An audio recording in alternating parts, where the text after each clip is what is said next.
Hello, Adrienne, or hello, everybody, and welcome back to BU Inspirational Interviews. You know that I have changed the name so many times from inspirational interviews to inspiring interviews, so it's both for now. Whatever I say, inspirational, inspiring means the same thing. So, anyway, this is Adrienne. And Adrienne, you and I met very briefly, and you told me something that was very inspirational in like the 2.5 seconds that I met you. I was like, what? And immediately before anything else, I was like, can I have you on my show? Like, this is incredible, something that you've done multiple times. So, without giving it away, I'm going to let you introduce yourself to the BU community. Hey, guys. A little bit about yourself, and then you can say what it was that I'm talking about. Give you tell you all about it. Well, thank you so much for the introduction. Thanks for having me and for taking a chance and having me on your podcast. I'm really excited to be here, first of all.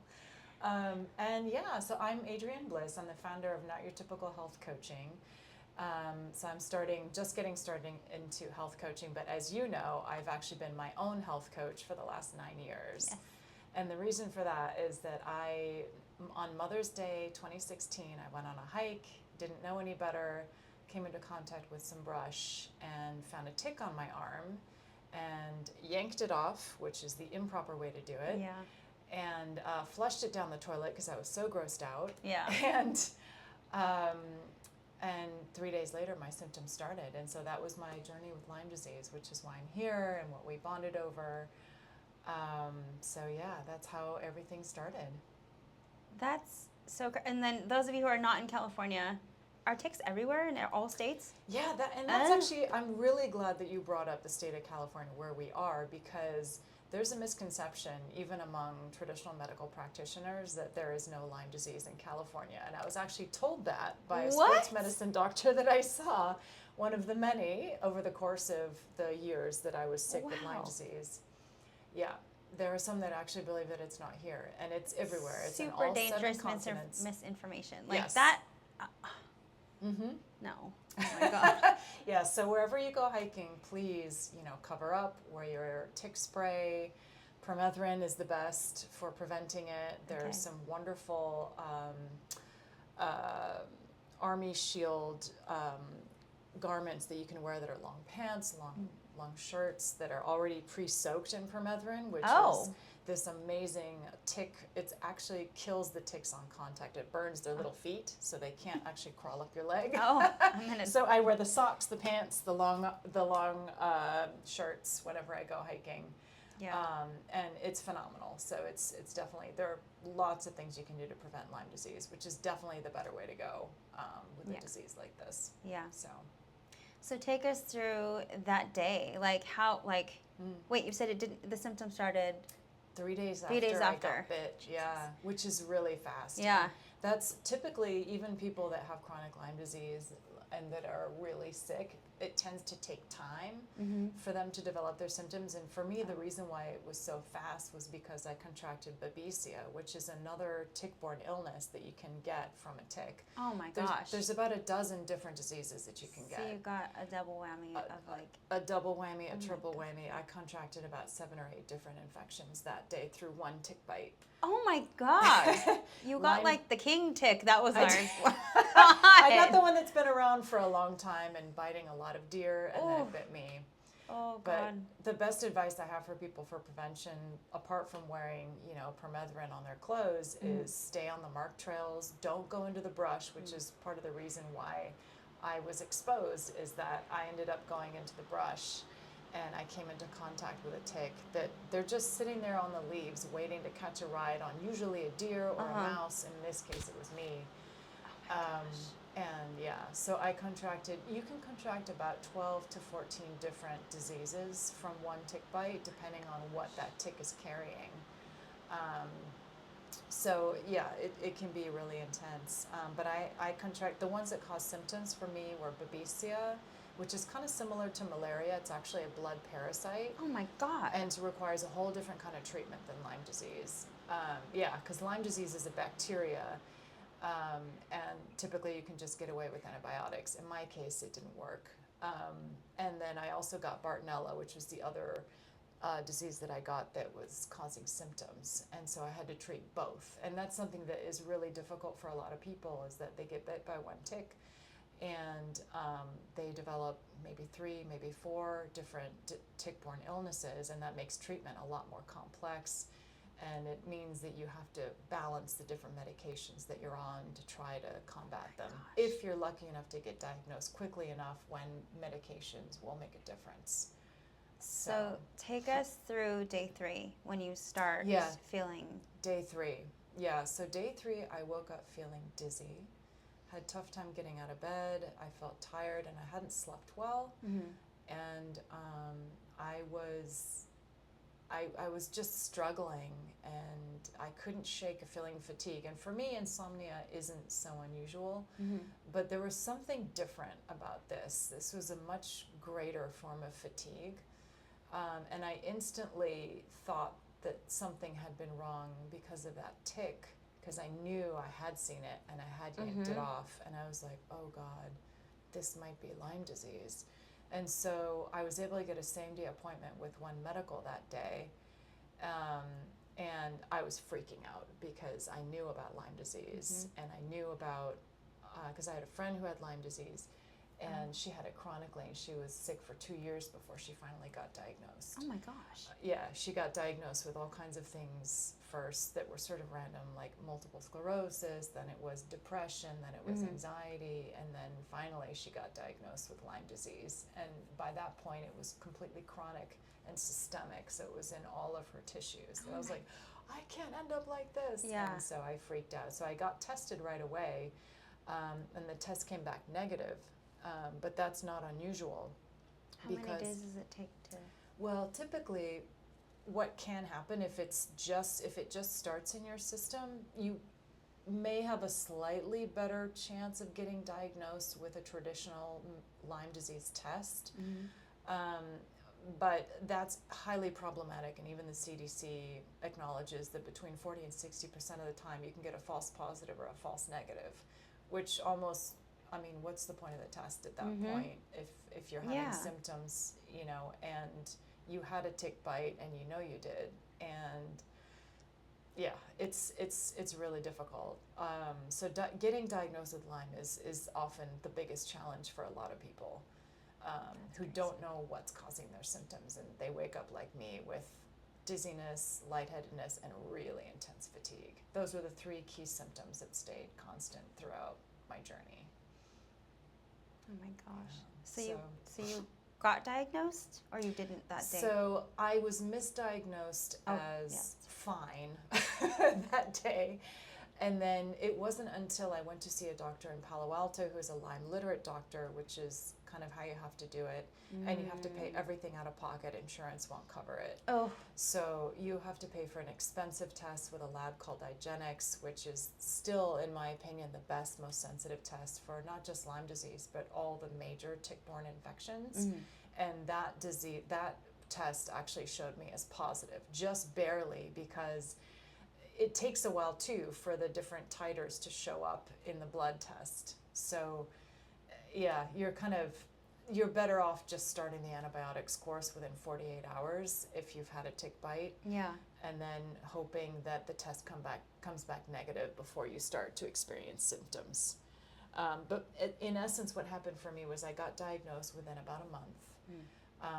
But I was still very much operating in the old medical model and the traditional medical model, which is that there's no such thing as chronic Lyme disease, and you know, the tests with IGeneX, they actually actively disregard the results from that test, and they won't regard it, even though the CDC acknowledges that the traditional Western blot test that you have to do for Lyme is a 2-part test, and both need to be positive in order for you to get a positive diagnosis and in order for you to get prescribed the right antibiotics to treat it.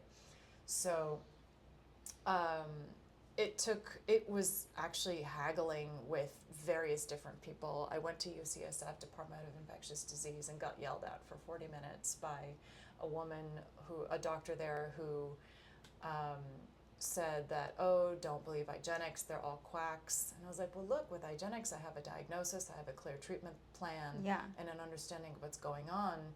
and here even the CDC acknowledges that there's the test for Lyme disease here is highly problematic, as well as a test for the other tick-borne illnesses that also falsely said that I was negative, even going through the UCSF Department of Infectious Disease, which has their own lab.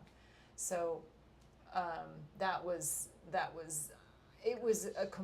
and on top of everything else, I had lost my health overnight. You know, I was fatigued, dizzy, unable to concentrate. Like it was a really rough, and then my insomnia was really, really bad right off the bat. So, which is often a symptom of Lyme disease for a lot of people. So Jesus, this is like a nightmare. It was a nightmare, yeah. The first few months for me were mentally the hardest. Months. Yeah. So you were just completely denied treatment? I was denied treatment by the traditional medical model, but I was given treatment by the alternative medical model, the LLMD / the Lyme literate doctors. They put me on antibiotics, but it didn't do anything at first, and so we tried a few different approaches with antibiotics. It turns out what they really probably needed to have done was treat the Babesia first. And again, Babesia is a blood parasite, kind of like malaria, so it responds to different medications. So it took a long time of trial and error to figure out what was going to help, because I wasn't actually symptomatic for Lyme disease, technically. Oh. I was symptomatic for Babesia. Okay. So it was a long period of trial and error, and all sorts of overwhelming information sent my way, even by the Lyme literate doctor, who gave me this massive handout on the ketogenic diet, which ended up being a huge part of my recovery. And it wasn't until I spoke with a woman, an acupuncturist based out of Calgary, Alberta, in Canada, who finally put me on medicinal herbs to begin with. And it was here that I finally started to heal. Wow. Those my first steps. She put me on glutathione, chlorella, and glutathione is a natural detoxifier in the body. It's produced by the liver. So she supplemented it for me, so I had more of it in my system. And then I got chlorella, which is this amazing detoxer also. It's basically kind of like algae. You think about it like algae. It's food, in essence. And then she put me on oregano oil and cordyceps mushrooms. And cordyceps is interesting because those help with stamina. And Olympic athletes, I've heard, are now taking cordyceps, which is kind of interesting to help them, like on race day. But so the oregano oil settled my gut, and finally, like the digestive issues that I was having went away. They improved a lot. And so I was like, wow, this medicinal herb thing is really good. Yeah. I'm going to keep going. And I started to have more energy because of the cordyceps. But I was still not sold on the alternative medical model, and I just didn't believe that medicinal herbs could do anything for me. Even with that proof, just goes to show you kind of how much we are kind of indoctrinated, conditioned into believing in that traditional medical model. Yes, because they make money off of it. Yeah, there's a lot of money in pharmaceuticals. But yeah, so, and I can fast forward a couple more months to when I started being treated by a different doctor. And this is someone that was part of the functional medicine, a functional medicine practice, which was my first encounter with functional medicine. And what made this different from the alternative Lyme literate doctor is that he tested for a bunch of other stuff too. So we looked at my food allergies, my food sensitivities, we looked at my gut health and mapped out my gut microbiome. We looked at heavy metal toxicity. We didn't look at mold, but we should have, and I wish we had. Because mold toxicity and Lyme disease kind of go hand in hand, because you're already inflamed, so it makes you more susceptible to mold toxicity. And what happened next was basically a miracle, and this is now fast forwarding about 9 months into the journey. I had been on doxycycline for 5 months, no real improvement to my symptoms, beyond what the wonderful naturopathic / acupuncturist doctor had given me from Canada. And I got on this antiparasitic medication called Alinea, which was to clean up one of the Cryptosporidium, which is It's actually a parasite that's common in swimming pools. That's how it typically spreads. And so I took Alinea for that, and that was when I started to notice a major improvement in Wow. the dizziness. And so I told my doctor, and he said, okay, great, well then we'll put you on the full dose, the therapeutic dose for Babesia. So we upped my dose from 2 pills a day to 3, and I felt so much better, and it was great. Meanwhile, we were keeping an eye on my liver enzymes and doing complete blood counts, complete metabolic panels almost every week, just to keep on top of all of that stuff to make sure that it wasn't too much toxicity for my system. Yeah. Because it's a lot. Makes Plus, sense. I was Yeah. on a lot of supplements too. Unfortunately, my liver enzymes went high, a little above the threshold. So he wound up lowering my dose of Alinea, which unfortunately, and he should have known this because he was an infectious specialist, it made me resistant to the medication. Oh. So my symptoms got worse again. Oh no. So unfortunately, I had to let him go, and then I went a different route. But at this point, I had come across this amazing herbal apothecary. So we're now a year into the journey, and this book almost fell into my hands from the bookshelf. I'll never forget it. I went to the Scarlet Sage Apothecary in the Mission in San Francisco. And I think it I've been almost there. fell out. Yeah, they're still there. Yeah. And Steve Buhner's amazing book on medicinal herbs literally fell into my hands. And I really believe that it was one of those kind of serendipitous moments. Yeah. Because I read what was there and I was like, oh my God, there's an herbal version of all of this stuff that seems to work. That's so cool. Which is incredible. Yeah. So I took the next couple of months to read and understand it, and then I was looking for a new doctor, and I found a naturopathic doctor in San Francisco that I started to see in January 2018. Yeah. At this point, I had made some really good improvements, but only through nutrition, and this was through cutting carbs, cutting gluten, cutting refined sugars, and dairy as well. And so I was very strict about the diet, and overnight, I changed my habits. Yeah. Within 3 weeks, my dizziness went away. Wow. My fatigue got a lot better. And I think it's because the overall inflammation in my system just improved dramatically. And everyone can benefit from that, actually. Yes. Yeah, those things that you've listed are just being in the fitness industry, or like the common things, like you want to improve your whatever it is. Yeah. It's always, whether you want to lose weight, build muscle, become healthier, need more energy, anything, those things to eliminate are the first. They're the first. And and just increase hydration, like, you know, but those things to eliminate are the same. It's the same. So it's just so funny that It's an interesting point that you make too, and this is why I decided to get into health coaching after doing this enough, is that all of those habits, as it turns out, that I developed because I had to for Lyme disease. Yeah. I had a gun to my head. Most people don't, but I had a gun to my head. And all of those things create health, and it turns out we should be doing all those things anyway. Yeah. Increasing protein, increasing hydration, lowering the amount of refined sugars, trying to eliminate as much as possible the processed foods. Yes. And if you're able to do that, you feel amazing. Yeah. And it's because the inflammation's lower. Yeah. So you're not carrying around all this excess,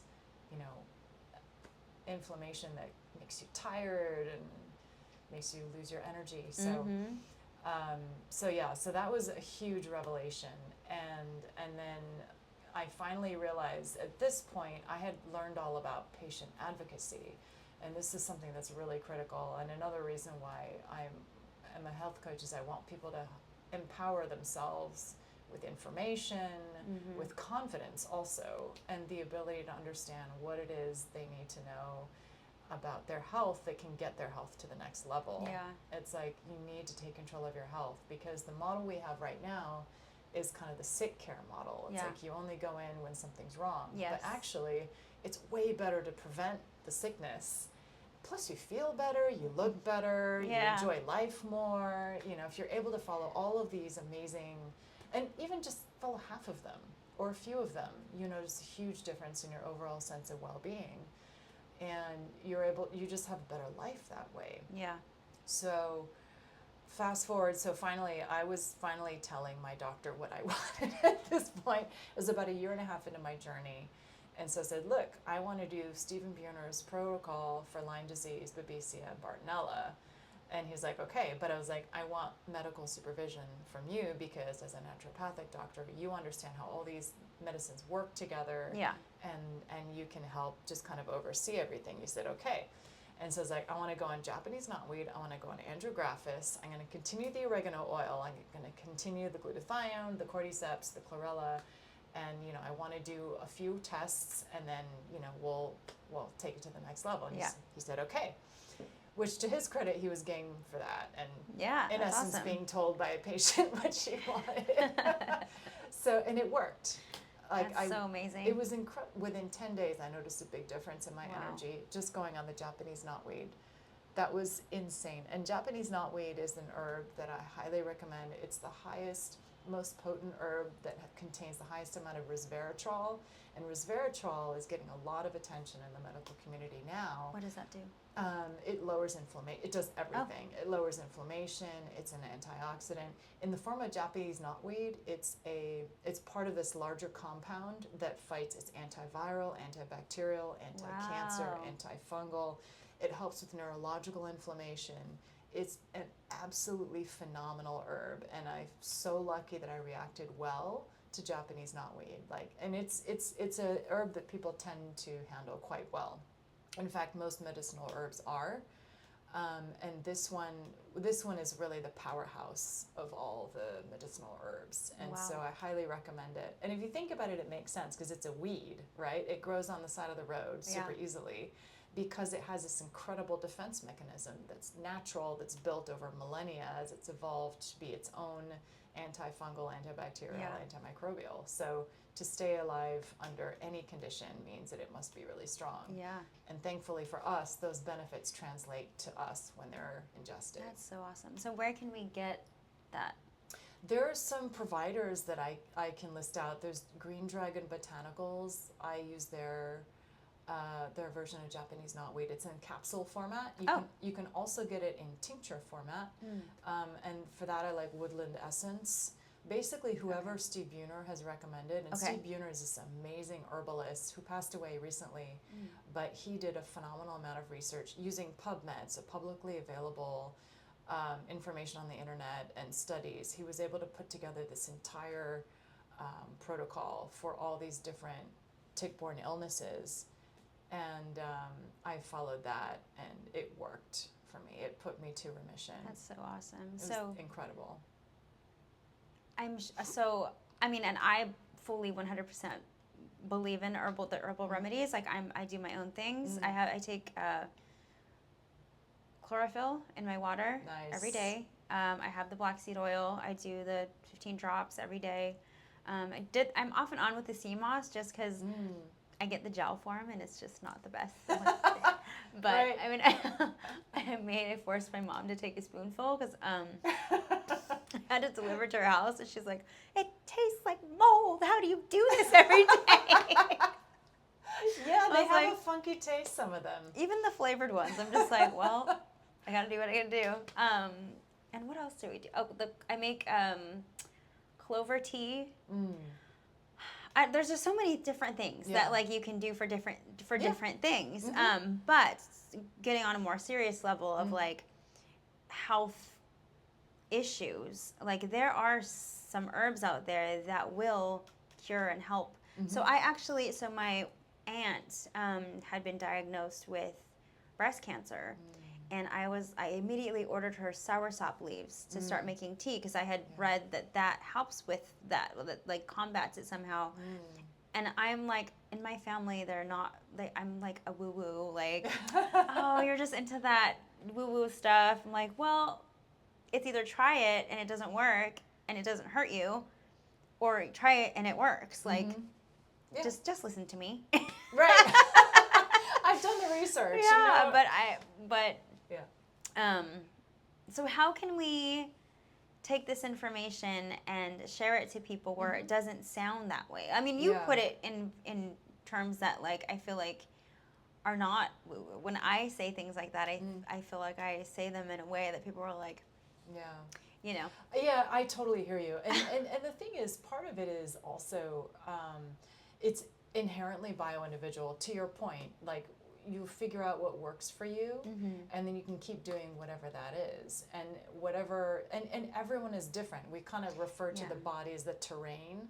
And it's like, that's something that you have to get right also, like within the body. When you're treating something like Lyme disease or a tick-borne infection, it's really important to get the terrain right, which is kind of like the underlying everything else that's going on in your body. All the biochemistry, all the trillions of different biochemical reactions that take place in our body all the time. But what's interesting is that there does seem to be, even within the traditional medical model, more interest in herbs and herbal medicines and what herbs can do. And it's interesting also, typically nutrition is not covered at length in medical school, or at least it hasn't traditionally been. Maybe that's changing, and it would be good if it did change, because people really do need that education, and it turns out that what you eat has a huge impact on your health. 100%. Yeah. And I think that people are wisening up to that. But what's also interesting is that we're essentially still talking about plants, which is food. And these foods can be phenomenally beneficial. And we know herbs, just the ones you cook with, are also really beneficial, and they help with things like their antioxidants. We know coffee is a great antioxidant. We know that blueberries are a great antioxidant. And so starting with that as the basis, I think we can kind of move on towards understanding more what herbs can do beyond just feeding ourselves properly or being an antioxidant. And it seems like there's an appetite for it. Healthline.com is a phenomenal resource for understanding, for actually compiling a lot of the research that's been done on a lot of these different herbs. That are becoming more common. They have a lot of information on resveratrol, which is a really good one. But also things like oregano oil, like if you're having digestive upset, that's a really good one to have, because you probably have a little bit of dysbiosis going on in there, and maybe it's not raging, so you don't have to necessarily go to the doctor, but we should all be taking probiotics and is that what it is, a probiotic? Because my best friend, when we used to live together, I'd hear, I'm like, what are you doing? Because they're taking my oregano oil. And I'm like, why are you? She's inhaling it? No, she was like, she had the tincture. And she said it was spicy. Under the tongue. Interesting. Yeah. And she's like, it's really spicy. And I'm just like, why do you do that every day? She's like, I don't want to get sick. So does it help with that too? Well, oregano oil is an interesting one, because I have not heard of people taking it and trying to keep it in the mouth. I think she was just doing that because it was spicy. Oh, okay. She'd like take a dropper and then was like, and I'm like, what's wrong? What are you doing? It is spicy. It's got a real pungent flavor. I will say that. I take mine in capsule form, which is, for me, the easy way out. Yeah. Maybe. Oh my God, I love oregano oil. It's the best thing ever. But what's interesting about that one is that it's not a systemic herb. So that means it only stays local to the gut. It won't go beyond the gut. Okay. The thing about Japanese knotweed is that it's more of a systemic herb. It'll go up even into the brain, which you want. So interesting, Yeah. And the other thing with oregano oil that you want to be careful with is that it's the one of the very few herbal medicines that will also kill good bacteria. So it's not one that you want to stay on for too long. I was on it for a long time. Probably longer than I needed to be, months, I would say. What would you say, for like a month? But yeah, Take it every day? Every other day? Yeah, I would do it every day. Okay. Yeah, until symptoms improve. But definitely you want to take a break. Yeah. I have a question. Yes, please. So is there an herb that helps with the vagus nerve? That's a really interesting question. Yeah, I've been reading about the vagus nerve and polyvagal theory. That's like a new subject that I've been studying. It's something new that's come out, and it's, as far as I know, almost impossible to prove. But in terms of actually relaxing the vagus nerve, what I've read is that it's really all about breathing exercises. Interesting. And that's what does it. Yeah, I don't know of an herb that would relax it necessarily. I would say, generally speaking, lowering your overall inflammation is going to help everything, including the nervous system. Yeah. But for the vagus nerve specifically, breathing exercises are really powerful, and like the big belly breaths. Okay. Yeah. I have yet to. So I've done breath work before. I just follow like the techniques on YouTube. And I've done the one that makes you fall asleep fast, and that was I could like have trouble sleeping. Try this, 4-7-8 and then breathing. Yeah, and I did it with good. him. There's this guy that like he's really good. I don't remember what his. If I look him up, I'll plug it in.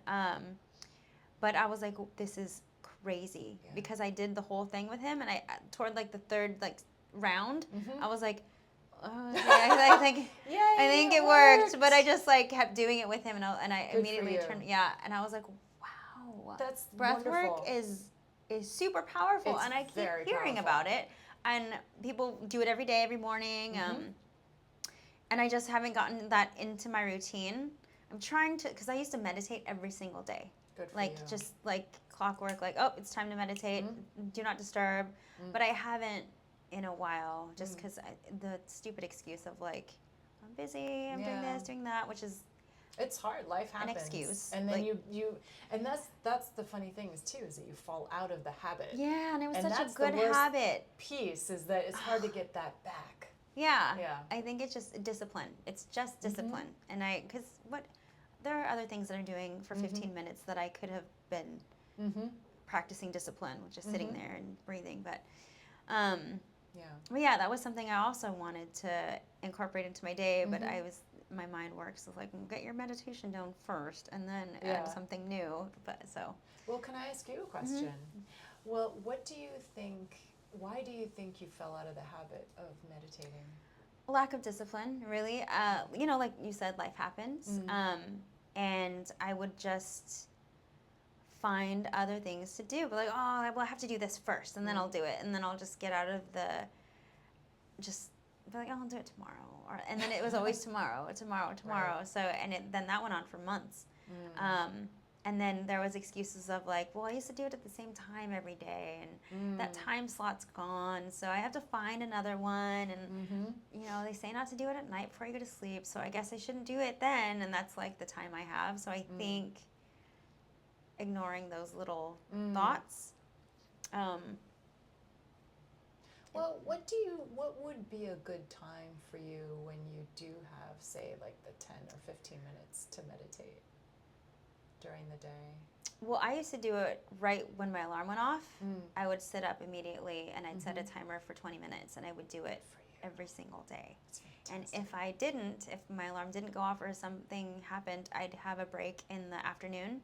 Early afternoon, like 12 o'clock, 1 o'clock, and that was my time. And then I kind of grew accustomed to that because my schedule changed again.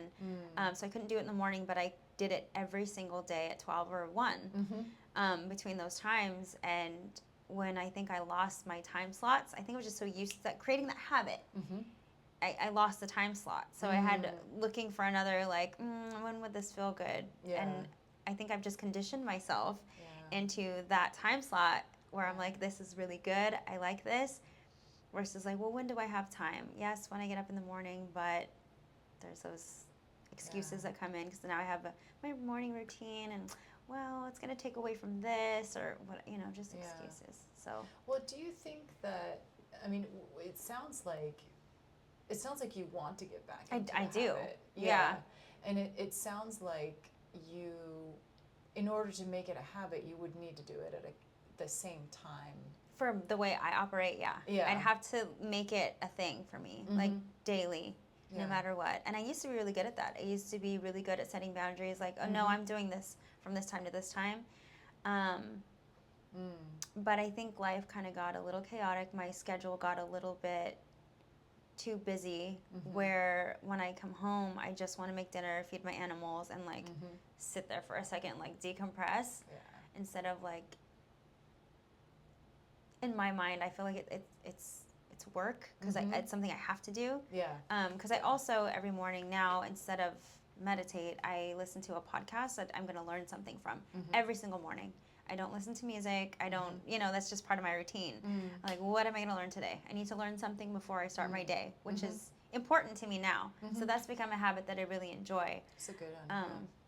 But either I wake up 20 minutes earlier and do both, meditate first, and then listen to my podcast, because it's going on while I'm getting ready, like, for the day.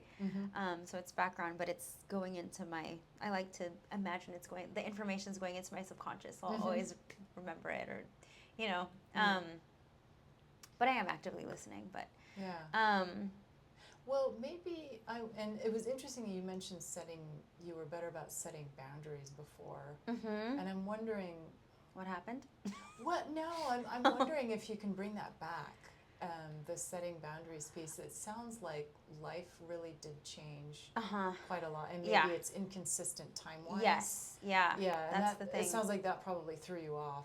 Absolutely, 100%.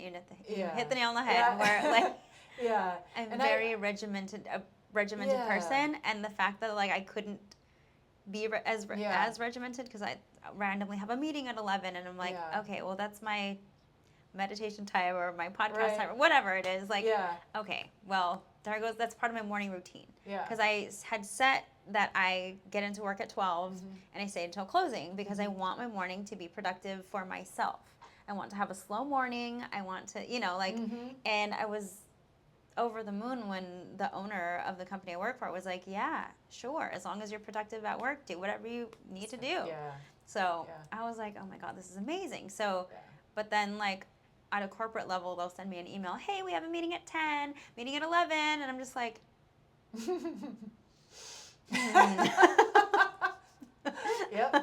So, like, and it happens frequently. So I'm like, okay, well, check the calendar before I start anything. So it's like, well, what do you think it would take for you to have some kind of consistent time when you could kind of carve out that 20 minutes, knowing how unpredictable your schedule is? Like, I think I just need to get up earlier, because my body naturally wakes up around 8. Nice. But I have a cat that I have 2 cats and a dog, and one of those cats is a pain. He will come into the room and gently, like, brush my face with his claws barely out so he doesn't hurt me. But he's like, wah, at 4 o'clock in the morning, 4, 5, or 6. So then to stop him, because he won't stop there, he'll keep walking across. I can't close my door because he'll go. So to stop him, I have to get up, go feed him, crawl back into bed, and hope that I fall asleep immediately. So I think because he disrupts my sleep, sometimes I'll wake up sleepy. If I have an alarm, like, I plan to wake up early tomorrow so I can get all this done. And if my body's like, no, I don't want to, then I'm like, well, I have to listen to my body. Like, right. You know? Well, right. So, and again, it's just an excuse, right? Like, I can wake up, maybe make coffee that day, because I flip-flop from green tea and matcha to coffee sometimes. Like, it depends on, like, what I'm feeling in the morning. So I guess, there's ways around everything. You know, I think I'm just a bag of excuses right now because it's not convenient. I think before, my routine was pretty convenient. So just because it's a little more difficult doesn't mean that I should just give up on it. So. Well, I hear that you are a really highly disciplined person in the way that you do, which is wonderful. But it's also like you can kind of give yourself a pass a little bit, knowing that I do it too often. You're advancing. Well, I mean, knowing that you're advancing, and doing something really amazing like this podcast and all the other things that you're working on, which I think is really fantastic. Thank you. Ultimately, it's also like, well, what am I meditating for? It's not necessarily just to check it off the list. It's really to, like, I practice visualization, and this for me is really more about trying to be a better person and for me, it's about trying to get more done. And I've found visualization to be really helpful with that. But in your case, it sounds like it's really something that you want to do. I guess, what's your motivation for wanting to meditate? So when I used to do it before, I got so good at it. Like now when I do it, sometimes I can't get into the meditative state. Where before I was so on it that like I can immediately close my eyes, take my breath, and I would say this mantra. I used to do is it TM meditation where you say the mantra? You do Yeah. transcendental Yes, meditation. yes. That's fantastic. So I went and I got my mantra from the guru. The center, And as soon as I start saying it, I could go into like, it was so awesome where I could like feel myself like leave that floaty feeling. And then I'm like, yes. And then sometimes I would get downloads. I get information. I'd have a question that I'm like dying to know, like, why can't I fix this? Or why is this happening? And then I'll get like some answer. Not like a clear answer usually, but it's like, well, we need to work on this. This is what's like alarming right now in your life. And so it was that beneficial. Like it didn't just make me calmer in life.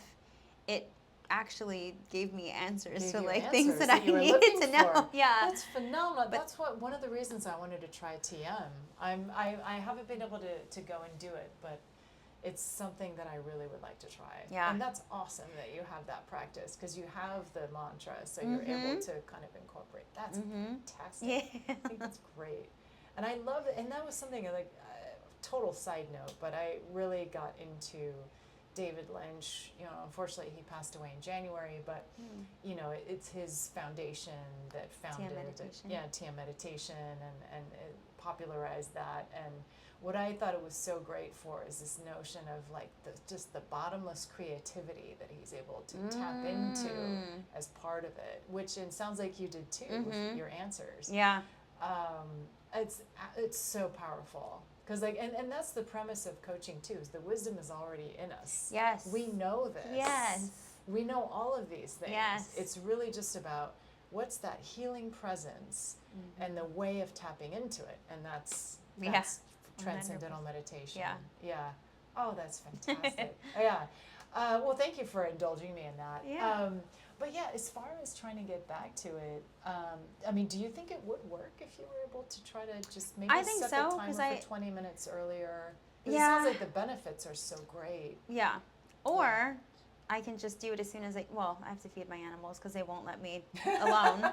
But after I feed the pets, before making dinner, because I remember, like you're not meant to do it while you're digesting, right? Like you shouldn't have just eaten. So it's better to do it like hungry, I guess. Yeah. So if I just do it when I get home and make that part of my routine, like I feed my animals, that's part of my routine, right? Yeah. Like that's something that I do every day. Instead of finding something else like, oh, I forgot to clean this. Oh, let me put my clothes away. Yeah. Oh, let me do this before I make dinner. I always find something to do before I make dinner anyway. Yeah. So I think if I just set the time and I get home at different times every day, but I think instead of like a time, I could do it at the time I get home. That's a great one, because in that way, like your cue to meditate, rather than it being your alarm first thing in the morning, your cue to meditate is actually getting home.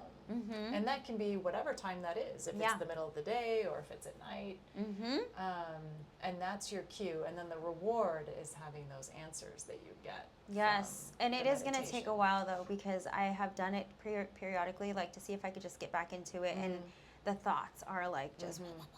Oh, yeah. And I've when I advise people, when they tell me this, it's like, well, they're like little fish. Just catch it, look at it, be like, okay, later. Go back into the, Yeah. But I think because there's so much of those fish that I'm like, Yeah. Yeah.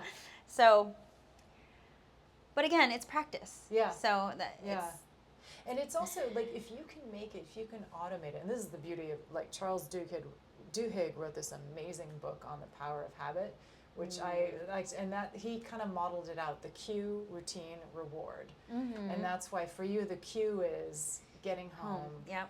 The routine is meditating for 20 minutes, and the reward is getting those incredible answers and the clarity.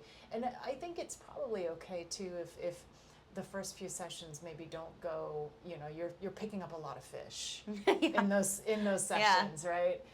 But like eventually, probably you'll pick fewer fish, or maybe they won't come in rapid fire the way Yeah. that they did before, and then you'll notice that you're getting that benefit. Yeah. So that's the new routine, Yeah. the new habit you can build. And it also helps with discipline because I love. Have you heard of Dr. Joe Dispenza? Yes. He's like one of my favorites in the world. Yeah, he's really good. And he says that even if the thoughts are just sitting there and staying for the allotted amount of time that you set for yourself, then that in itself is teaching you, I'm disciplined. Like I did something for myself. I did something that I said I would do. You're learning to trust yourself, which is, I was like, wow. So even starting there, just sitting there, even if all the thoughts are coming in and I'm like, man, I can't do it. My alarm goes off. But I did. But I tried for the whole amount of time. Yeah. So I think even just starting there, that's perfect. Start all over again. It's keeping the promises that you make to yourself. Yes, is how you exactly. build confidence. Yes. Yeah. Yeah. It's crazy, and it works. Yeah. Yeah. Yeah. This is an awesome conversation. I I know, love I'm this. so glad we're having this. Thank you so much for having me here. It's wonderful. Yeah. It's a lot of fun. And, there's so much more to talk about, too, with mold toxicity. And then there's also the mitochondrial dysfunction, which is related to anti-aging. Ooh, let's talk about that. If you want to talk about that, sure. Yeah. Tell me more about that. Yes. I think we can skip over mold. I touched on that a little bit just because it's, the mold toxicity actually played a role in the mitochondrial dysfunction. So really quickly, in the alternative medical world, the Lyme literate doctors, sometimes they'll kind of use the off-label use of specific pharmaceutical drugs for certain things. And the U.S. Army actually apparently has used cholesterol powder as a means of detoxing mold from the body. It's a very harsh treatment. Typically, when you're detoxing mold, you just take activated charcoal, which just kind of takes what's in your gut, and then, over time it works. Cholesterol powder works a lot faster, and it's still a pharmaceutical drug, and I didn't realize that when I took it.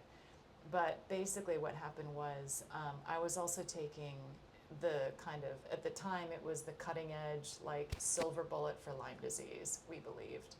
This drug called disulfiram, which was originally the white label use of the pharmaceutical is to give it to alcoholics to prevent them from wanting to drink again. Because what happens is if you're on disulfiram and you have even just a drop of alcohol, it gives you the worst hangover you've ever felt in your life. Wow. And that's by design.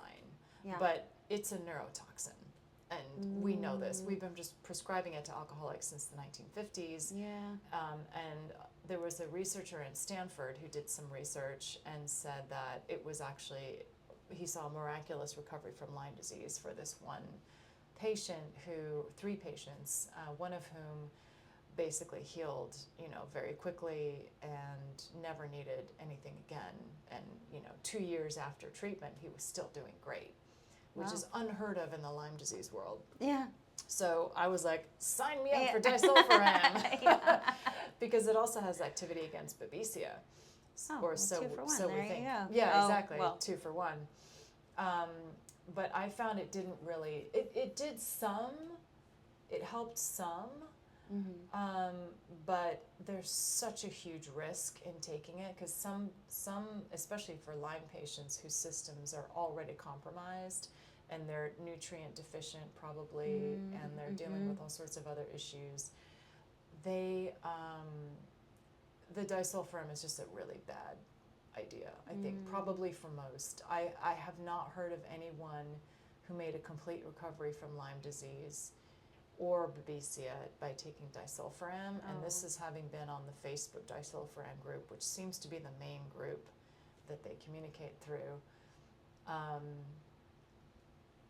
I've heard mixed results from my former doctor, who started to use disulfiram a lot with his patients. It's unclear if it's truly how much of a silver bullet this really is. I'm very dubious, and just from my own experience, I know of other Lyme patients that develop debilitating neuropathy that they will never recover from. Oh my gosh, from taking this? The disulfiram. And Lyme disease patients seem to be more prone to having those issues. Again, because our systems are already compromised. Our B12 levels are sucked dry, and so, you know, there's a bunch of vitamins that you can take, that you should take if you're taking disulfiram, like B12, B6, and a few of the other Bs. But, you know, though Lyme patients' systems are so depleted by the time they actually try it, that in from my point of view, from what I've seen and what I've heard, it just seems like it's not worth the risk. But anyway, I was on it for 2 months, and I was taking cholesterol powder, and this is where things got really rocky, because my doctor was not paying close enough attention to my case to take me off the cholesterol powder. He should have taken me off of it after a month. I was on it for 6, and I was on it for at the same time that I was taking disulfiram. So the combination of those two things were like essentially what cholesterol powder does, as implied by the name, it lowers your cholesterol. It sucked the fats out of my system, but you need those fats. You need those fats to build healthy cell membranes. And what happened was my cell membranes were compromised to the point where I was getting these headaches, and I didn't know at the time that the headaches were actually probably caused by the cholesterol powder in combination with the disulfiram.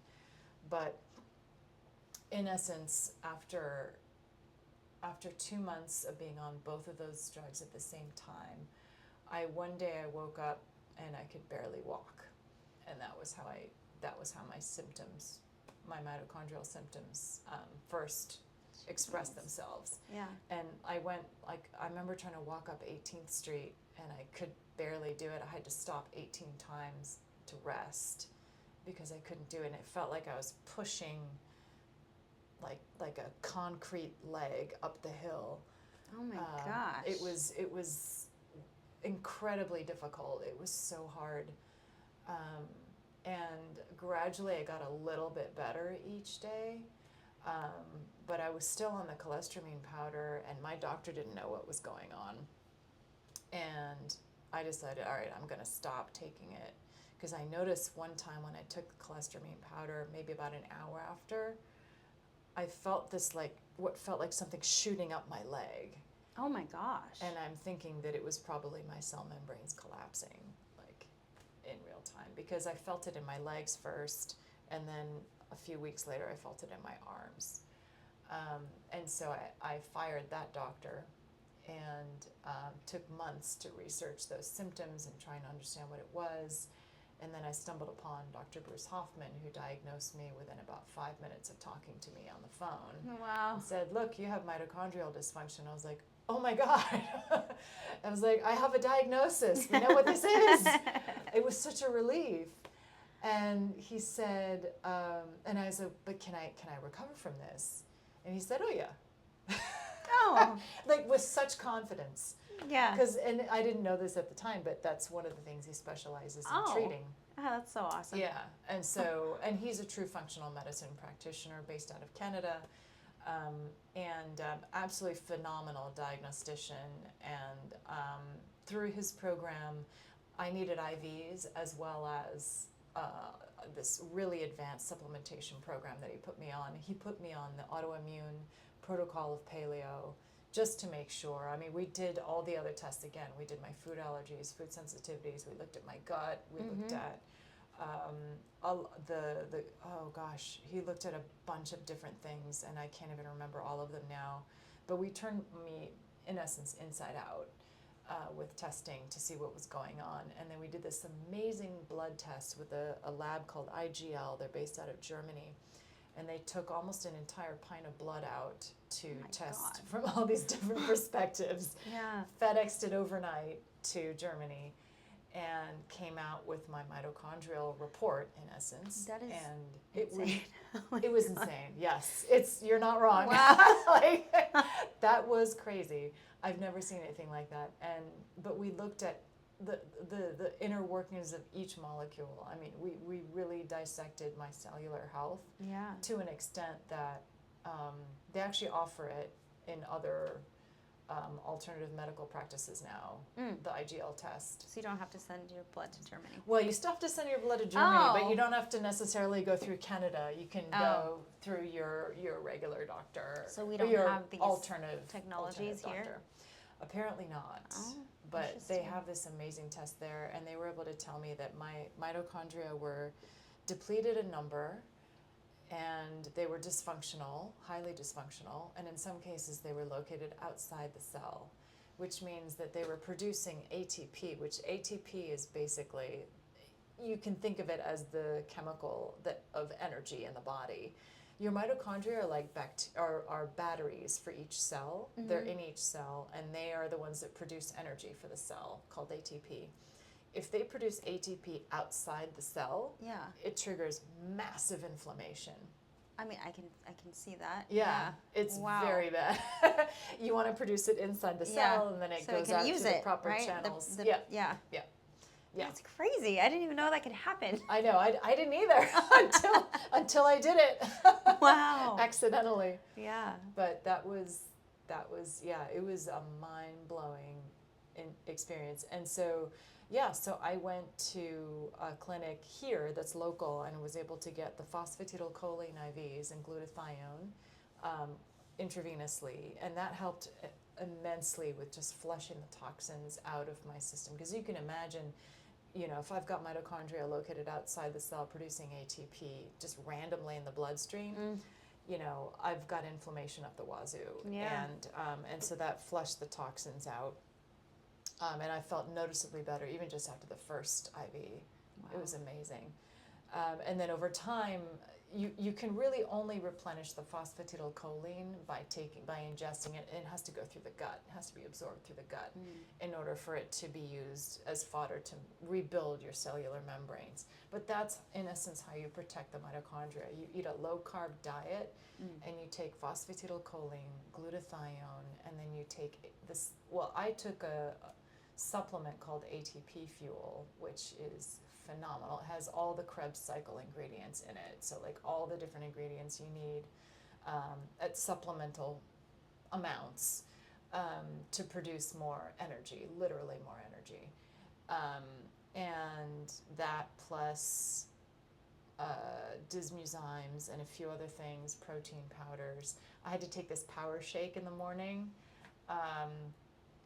And that contained all of these different types of fats, including flax oil and collagen. I put in collagen because I wanted collagen. And then protein powder, phosphatidylcholine, glutathione, resveratrol. Although at the time I wasn't tolerating Japanese knotweed. Oh. It had something to do with the mitochondrial dysfunction. And I don't know why that is, but I stopped it for about 1.5 years or 2 years. I'm back on it now because I've healed, I guess, to the extent that it's not an issue. I want to try it. See how it's phenomenal. What difference it makes in my It's also really good for your skin. I noticed an improvement in just the texture of my skin from taking it. Oh, heck yeah. Sold. Yeah. That's it. I've made another convert. Yeah. But it's like, it's amazing. And so like it took about, I would say I started noticing improvements almost right away, but to really fully get back to being able to walk for 1.5 miles, that took about 1 year worth of supplementing these power shakes and rebuilding. So from the beginning to now, how long has that, So initially I developed mitochondrial dysfunction in January 2020, and then I got diagnosed officially in July of 2020. And I would say it took about 1 year after that, it was like June, July 2021, for me to finally feel like I could walk 1 mile and feel okay. And like I would still have to rest before, like I would walk to downtown Mill Valley and then back to my house. That was about 1.33 miles. And it was about 1 year before I could do that without pausing in between and resting. Yeah, and now, in an effort to try to rebuild my cells, I'm lifting weights, and I'm highly motivated to lift weights because of the mitochondrial dysfunction. Also, I just want to prove to myself that I can do it. Yeah. there's something about, it's like, I want to be able to do this. Yeah. So I want to do something hard, something physically hard. Yeah. So I started working out, and that's been such a blessing. I can't even say enough good things about weightlifting and what that does for me. It improved my posture. It has improved my metabolism. My hormones demonstrably stabilized. Not that I was having hormonal issues, but everything improved. Insulin levels, estrogen, progestin, everything else improved. And I just had this wonderful sense of well-being that I didn't have before either. Yeah. And that's partly all those endorphins and just feeling good all the time from weightlifting. And also just knowing that I've done something so good for myself, and being strong is also just the strong is a good feeling. It's a good feeling. Yeah. So, and that's basically what took me to there. But and to circle back on the anti-aging thing, resveratrol, highly recommend for that. But also, I mean, it lowers inflammation. It lowers oxidative stress in the body. It's a really good antimicrobial. But then in terms of the rest of the power shake and all that stuff, getting adequate protein, eating a low-carb diet, like we were saying before, lowering your refined sugar, cutting dairy or at least minimizing it, and eliminating gluten if you're comfortable. Some people don't have to.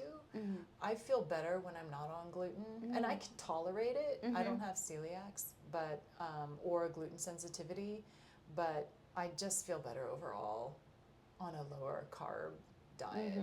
And so all of those things plus the phosphatidylcholine is really good for protecting the mitochondria, and that will help you to feel younger and reduce your biological age. Like, taking care of yourself in all those ways is really, really helpful. Awesome. Well, before we close, do you have any advice for someone who might have a disease out there that nothing is working? They keep going to specialist after specialist. Like, what is their next step? In your opinion. Well, I think first of all, I would say don't lose heart. You will find what's wrong with you and what's happening.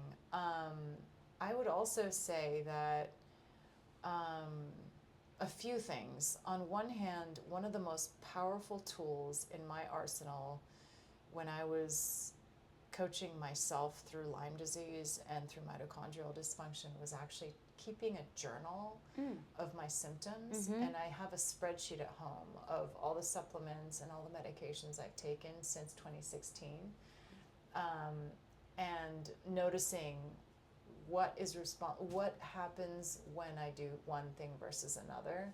That was massive in terms of figuring out, for example, the Alinea that was so powerful of an anti-babesia medication.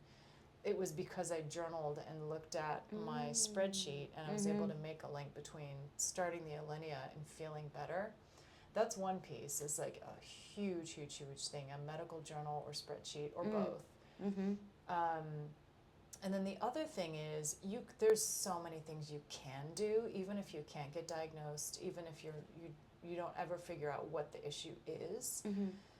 Eating better, and more vegetables, some fruit, get your lean protein, hydrate, look at the sun first thing in the morning, ground, put your bare feet on the ground for 20 minutes a day if you can.